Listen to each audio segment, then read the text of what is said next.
The red telephone box, a telephone kiosk for a public telephone designed by Sir Giles Gilbert Scott, was a familiar sight on the streets of the United Kingdom, Malta, Bermuda and Gibraltar. Despite a reduction in their numbers in recent years, the traditional British red telephone kiosk can still be seen in many places throughout the UK, and in current or former British colonies around the world. The colour red was chosen to make them easy to spot. From 1926 onwards, the fascias of the kiosks were emblazoned with a prominent crown, representing the British government. The red phone box is often seen as a British cultural icon throughout the world. Although production of the traditional boxes ended with the advent of the KX series in 1985, many still stand in Britain. The paint colour used is known as currant red, and is defined by a British standard, BS 381C539. Design history K1 The first standard public telephone kiosk introduced by the United Kingdom Post Office was produced in concrete in 1920 and was designated K1. This design was not of the same family as the familiar red telephone boxes. Very few high-quality examples remain. One example is located in Trinity Market in Kingston upon Hull, where it is still in use. K2 The red telephone box was the result of a competition in 1924 to design a kiosk that would be acceptable to the London metropolitan boroughs, which had hitherto resisted the Post Office's effort to erect K1 kiosks on their streets. The Royal Fine Art Commission was instrumental in the choice of the British standard kiosk. Because of widespread dissatisfaction with the GPO's design, the Metropolitan Boroughs Joint Standing Committee organised a competition for a superior one in 1923. But the results were disappointing. The Birmingham Civic Society then produced a design of its own in reinforced concrete but it was informed by the Director of Telephones that the design produced by the Office of the Engineer-in-Chief was preferred. As the architect Sir Unregistered Trademark Journal commented, no one with any knowledge of design could feel anything but indignation with the pattern that seems to satisfy the official mind. The Birmingham Civic Society did not give up and, with additional pressure from the Royal Institute of British Architects, the Town Planning Institute and the Royal Academy, the Postmaster General was forced to think again. And the result was that the RFAC organised a limited competition. The organisers invited entries from 3 respected architects and, along with the designs from the Post Office and from the Birmingham Civic Society, the Fine Arts Commission judged the competition and selected the design submitted by Sir Giles Gilbert Scott. The invitation had come at the time when Scott had been made a trustee of Sir John Soane's museum. His design for the competition was in the classical style, but topped with a dome reminiscent of Soane's self-designed mausoleums in St Pancras Old Churchyard and Dulwich Picture Gallery, London. The original wooden prototypes of the entries were later put into public service at undercover sites around London. That of Scott's design is the only one known to survive and is still where it was originally placed, in the left entrance arch to the Royal Academy. The Post Office chose to make Scott's winning design in cast iron and to paint it red and, with other minor changes of detail, it was brought into service as the kiosk No. 2 or K2. From 1926 K2 was deployed in and around London and the K1 continued to be erected elsewhere. K3 K3, introduced in 1929, again by Giles Gilbert Scott, was similar to K2 but was constructed from concrete and intended for nationwide use. Cheaper than the K2, it was still significantly more costly than the K1 and so that remained the choice for low-revenue sites. The standard color scheme for both the K1 and the K3 was cream, with red glazing bars. A rare surviving K3 kiosk can be seen beside the Penguin Beach exhibit at ZSL London Zoo, where it has been protected from the weather by the projecting eaves and recently restored to its original color scheme. K4 K4 incorporated a post box and machines for buying postage stamps on the exterior. The design was not a success. The noise of the stamp machines in operation disturbed phone users, and the rolls of stamps in the machines became damp and stuck together in wet weather. Only 50 K4 kiosks were built. K5 K5 was a plywood construction introduced in 1934 and designed to be assembled and dismantled and used at exhibitions. K6 equals. In 1935 the K6 was designed to commemorate the Silver Jubilee of King George V. It was consequently sometimes known as the Jubilee Kiosk. It went into production in 1936. The K6 was the first red telephone kiosk to be extensively used outside London, and many thousands were deployed in virtually every town and city, replacing most of the existing kiosks and establishing thousands of new sites. In 1935 there had been 19,000 public telephones in the UK, by 1940, thanks to the K6, there were 35,000. The design was again by Scott, and was essentially a smaller and more streamlined version of the K2, intended to be produced at a considerably cheaper cost, and to occupy less pavement space. The principal differences between the two designs were size. The K6 was 8 feet 3 inches tall and weighed 13.5 weights. This compared with 9 feet 3 inches and 1.25 tons for the K2. Elements of the design were simplified and streamlined, in keeping with the modern aesthetics of the 1930s. The Grecian fluting was removed from the door and window surrounds, and the previously separate pediment and frieze were merged. The crown motif, which had previously been pierced through the ironwork to give ventilation, was now embossed in bas-relief. A new, separate ventilation slot was provided. A new glazing pattern was introduced.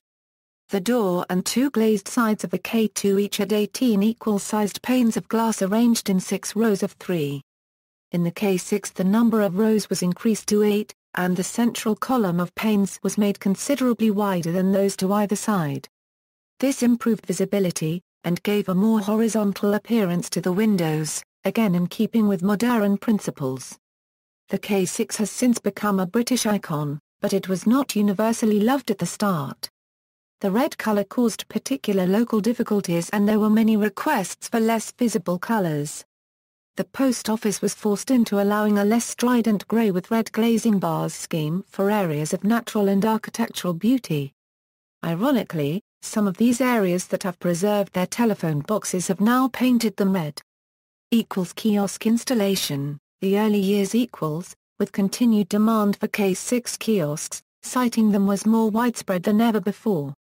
A purpose-built kiosk trailer was designed from 1953 to reduce the running costs of cranes. Numbers installed. The K6 was the most prolific kiosk in the UK and its growth, from 1935, can be seen from the BT archives. Fabrication.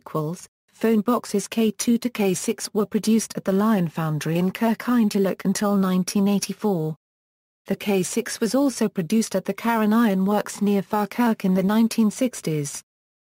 Crown. From 1926 onwards, the fascias of post office kiosks were emblazoned with a prominent crown, representing the British government. The design was initially the Tudor crown, then in widespread use in government service. The same crown was used in all parts of the United Kingdom and British Empire. On the K2, the design was pierced through the ironwork, and acted as a ventilation hole. On the K6, a separate ventilation slot was provided, and the crown was embossed in bas-relief. In 1953 the new Queen, Elizabeth II, decided to replace the Tudor crown in all contexts with a representation of the actual crown generally used for British coronations, the St. Edward's crown. This new symbol therefore began to appear on the fascias of K6 kiosks. St. Edward's crown was initially used on kiosks in all parts of the United Kingdom. However, from 1955, in Scotland, the Post Office opted to use a representation of the actual Crown of Scotland, in line with a wider policy for government agencies in Scotland. To accommodate the two different designs of crown on K6 kiosks, the fascia sections were henceforth cast with a slot in them, into which a plate bearing the appropriate crown was inserted before the roof section was fitted. Given this change came about largely as a result of local unrest over the nationwide use of an EIIR motif, it is therefore something of an irony that many recent heritage installations of K6s are of the post-1955 non-Scottish form. There are several examples of this on and near Edinburgh's Royal Mile. The crowns were originally painted the same red as the rest of the box. However, Since the early 1990s, when the heritage value of red kiosks began to be widely recognized, British Telecom has picked out the crowns in gold paint. Kiosks installed in Kingston upon Hull were not fitted with a crown, as those kiosks were installed by the Hull Corporation. All boxes in Hull were also painted in cream. Modernisation Euro K7 and K8 equals. In 1959 architect Neville Conder was commissioned to design a new box. The K7 design went no further than the prototype stage. K8 was introduced in 1968 designed by Bruce Martin. It was used primarily for new sites. Around 11,000 were installed, replacing earlier models only when they needed relocating or had been damaged beyond repair. The K8 retained a red color scheme, but it was a different shade of red, a slightly brighter poppy red, which went on to be the standard color across all kiosks. The K8 featured a single large glass panel on two sides and the door. While improving visibility and illumination inside the box, these were vulnerable to damage. There were two versions, the MK1 and the MK2, with the most visible difference being in the detail of the roof and the surround of the telephone opals. Only 12 remain most having been replaced with the KX100 making the K8 as rare as the K3. With regards to create a new box with easier access, lower maintenance and brighter lighting, the Post Office introduced a prototype run of Croydon telephone boxes from 1972, named as such because they were erected in Croydon, Surrey. The Croydon boxes, which featured a black handset silhouette with bright yellow paintwork, were erected as an experimental prototype to replace the red telephone boxes. However, whilst the trials were successful, the quality of the materials and design made it too expensive for the Post Office to mass-produce and the design was not adopted.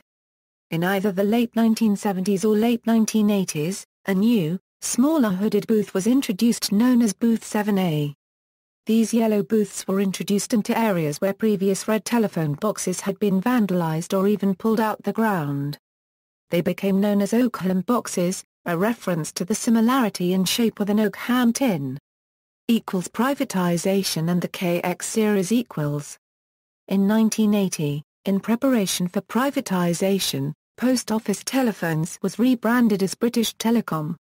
In February 1981, it was announced that all the red telephone boxes would be repainted yellow, which was BT's new corporate color. There was an immediate public outcry. The Daily Mail launched a campaign against the yellow peril, and questions were asked in Parliament. In the House of Lords, the Earl of Gowrie, the Minister of State for Employment, called on BT to abandon this ridiculous scheme. In the House of Commons, Mark Lennox Boyd MP asked the Prime Minister, Margaret Thatcher, if she would treat the decision with the greatest possible dismay. Mrs. Thatcher, who was responsible for the privatisation, would only say that she could see my honourable friend's point. Shortly afterwards, BT announced that only 90 of the 77,000 remaining traditional boxes had been painted different colours as an experiment, and that no final decision had been reached. After privatisation in 1982, British Telecom introduced the KX100, a more utilitarian design, which began to replace most of the existing boxes. The KX100 was one of a series of designs, including the wheelchair-accessible open-sided KX200, and the triangular footprint KX300. In January 1985, Nick Kane, the Director of Marketing for BT Local Communications Services, announced that the old red telephone boxes would be replaced because they no longer meet the needs of our customers. Few people like to use them. They are expensive and difficult to clean and maintain and cannot be used by handicapped people. This time, BT did not relent, despite another vociferous campaign. Many local authorities used legislation designed to protect buildings of architectural or historic importance to keep old telephone boxes in prominent locations, and around 2,000 of them were given listed status. Several thousand others were left on low-revenue mostly rural sites, but many thousands of recovered K2 and K6 boxes were sold off. Some kiosks have been converted to be used as shower cubicles in private homes. In Kingston-upon-Thames, a number of old K6 boxes have been used to form a work of art resembling a row of fallen dominoes. It is estimated that 11,000 traditional red telephone boxes remain in public service. The KX Plus, better known as the KX100 Plus, introduced in 1996, featured a domed roof reminiscent of the familiar K2 and K6. Subsequent designs have departed significantly from the old-style red boxes. BT followed the KX series with the multi-phone in 1999 and the ST6 in 2007. Adoption: little-used red telephone boxes can be adopted by parish councils in England for other uses. Some examples are shown below. The kiosk may be used for any legal purpose other than telephony, and the contract of sale includes the following clause 5.5.4. The buyer shall covenant not to sell, lease or license the goods to a competitor to the seller, nor to permit a competitor to install electronic communications apparatus within the goods, or itself shall not install, provide or operate any form of electronic communications apparatus within the goods. It is unclear why BT wishes to prohibit the kiosk from being reused for electronic communications and why the regulator, Ofcom, has allowed it. In the US, there is an active movement seeking new telecom uses for little-used telephone booths, for example as Wi-Fi hotspots. Libraries During 2009, a K6 in the village of Westbury sub-Mendip in Somerset was converted into a library or book exchange, replacing the services of the mobile library which no longer visits the village. Similar libraries now exist in the villages of North Cadbury in Somerset, Great Budworth in Cheshire, Little Shelford and Upwood in Cambridgeshire, and some 150 other locations. Art Gallery Also in 2009, the town of Settle in North Yorkshire established the gallery on the green in a K6, which had been adopted by the parish council. The gallery has featured a range of exhibitions of both notable artists and photographers and local community groups. Its most famous contributor was Brian May, with his stereoscopic photography show A Village Lost and Found. Other In 2010, in the village of Brookwood, Surrey, a project was initiated to restore and preserve the sole remaining K6 kiosk in the village. The kiosk had been adopted by Woking Borough Council in 2009, and a group of residents set about restoring the kiosk. This was achieved through private donations and sponsorship from local businesses. A blog detailed the restoration. Following a competition by a Girl Guide unit in 2011 to find a use for their local disused telephone box in Glendale, Argyll, it has been fitted with a defibrillator. The equipment can only be accessed by following instructions from the Scottish Ambulance Service during an emergency call. The conversion of the box was paid for by BT under the Adopt a Kiosk scheme, and the defibrillator was supplied by the Community Heartbeat Trust. It is one of 5 similar telephone box conversions in the United Kingdom. As of 2012, remanufactured units were offered for sale by X2 Connect. From October 2014, several of London's disused K6 telephone boxes have been painted green and converted to free mobile phone chargers named solar boxes. They have been considered an outdoor kiosk alternative to indoor chargers such as the Chargebox. Usage elsewhere. Several of these distinctive telephone boxes have been installed on the Norman, Oklahoma, campus of the University of Oklahoma, where they continue to serve their originally intended function. Elsewhere in the United States, a few have also been installed in downtown Glenview, Illinois. There is also one outside the British Embassy in Washington, D.C. A red telephone box can also be found on the Courthouse Square in Oxford, Mississippi. There are 2 in use in Tennessee. One is located on the square in Collierville, Tennessee, and the other is located next to Pepper Palace in the Village Shops shopping center in Gatlinburg, Tennessee. In Massachusetts, there is also a red telephone box in the Student Center of the Massachusetts Institute of Technology. In addition, there is a red telephone box outside the town building in the tiny mountain town of Rowe, Massachusetts, which is an original installation dating back to when the town of Rowe first got telephone service. 2 red telephone boxes are on display at the World Showcase area of Disney's Epcot in Orlando, Florida, one located in the United Kingdom area and one in the Canada area. One is on display at English Gardens, a place for weddings in Winter Park close to downtown Orlando. An original K6 can also be found outside of the Allied Building in Treasure Island, Florida. There are also a few red boxes at the Allenton Outlet Mall, just off I-75, near Bradenton, Florida. These still have their original STD code cards in place and have working US payphone equipment. There is a red telephone box in Westminster, Maryland on the corner of West Main Street and RT-27 outside of Johansson's Dining House. In Lake Havasu City, Arizona, a few K6s arrived when the old London Bridge was preserved there. As they are in the US, and not under British restriction, they are fully functional, but with updated electronics to make them code compliant. British K6 phone boxes are to be found, painted green, in the centre of Kinsale, an old historic town in County Cork within the Republic of Ireland. Red telephone boxes are also found across Malta, Gozo, parts of the Caribbean such as Antigua, Barbados, as well as in Cyprus, showing that the colonial influence is still present. Some of those telephone booths are being used as internet kiosks. A box can also be found in the centre of the town of Chinon, France, and another in the German town of Bad Marwan-Courtenay-Sterifle. Australia and New Zealand each had their own design of red telephone box, and some examples have been preserved in sensitive or historic sites. A brief and colourful campaign was run to save the red telephone box in New Zealand by the Wizard of New Zealand. In 2008, 10 K6 telephone boxes were imported from the United Kingdom to the Israeli city of Petah Tikva and installed on its main street, Hey Moza. Kingston upon Hull Kingston upon Hull was the only area of the UK not under the post office monopoly, with telephones being under the control of the Corporation of Hull. In Hull and the surrounding area, this meant that the telephone boxes were painted cream and had the crown omitted. The Hull telephone system was subsequently privatised and is now operated by Kingston Communications. Kingston Communications have removed many of the famous cream K6 boxes circa 2007. An outraged public complained that they were losing part of their heritage.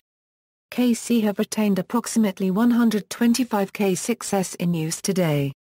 KC allocated limited numbers to be sold to the general public, and many were sold off before they had even been removed from service.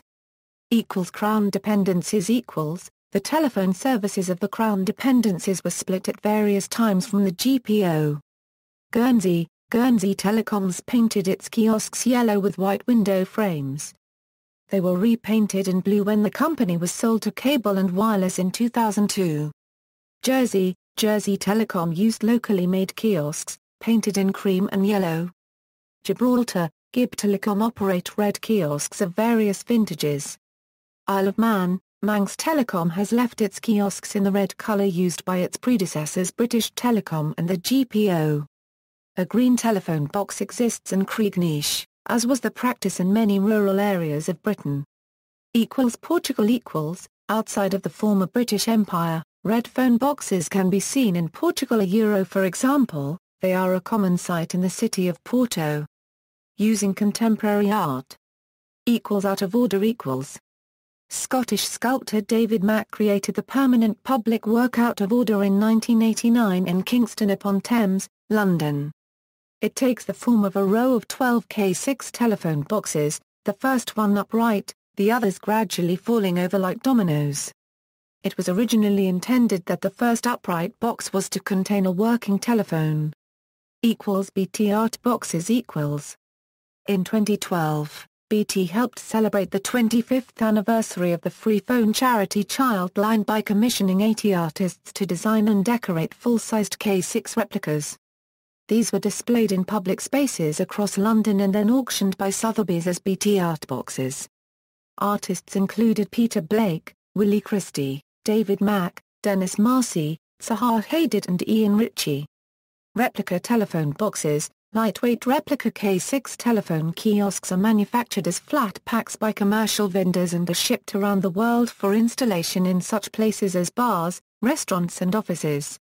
Galleries, GPOBT telephone kiosks. Non-GPOBT kiosks in the United Kingdom. British telephone kiosks abroad. See also: Pillar box, Police box, Routemaster, KX telephone boxes, red frame white light. References. Bibliography, Stamp, Gavin. Telephone boxes. London, Chatto and Windus. ISBN 0-7011-3366-X. Jonassen, Neil, ed. Ring Up Britain, The Early Years of the Telephone in the United Kingdom. London, British Telecom. ISBN 0948257881. Jonassen, Neil. Telephone boxes. Princes Risborough, Shire. ISBN 0-7478-0419-2. External links: The Telephone Box Complete Illustrated History of the Red Telephone Box. Includes K5 and K7 images. Payphone Box Index of British Red Phone Boxes. More K6 facts: Red telephone kiosks in Oxford, England, red phone boxes in the Welsh landscape, existing red phone boxes around the city of Liverpool, where I live. Are there any K8s out there?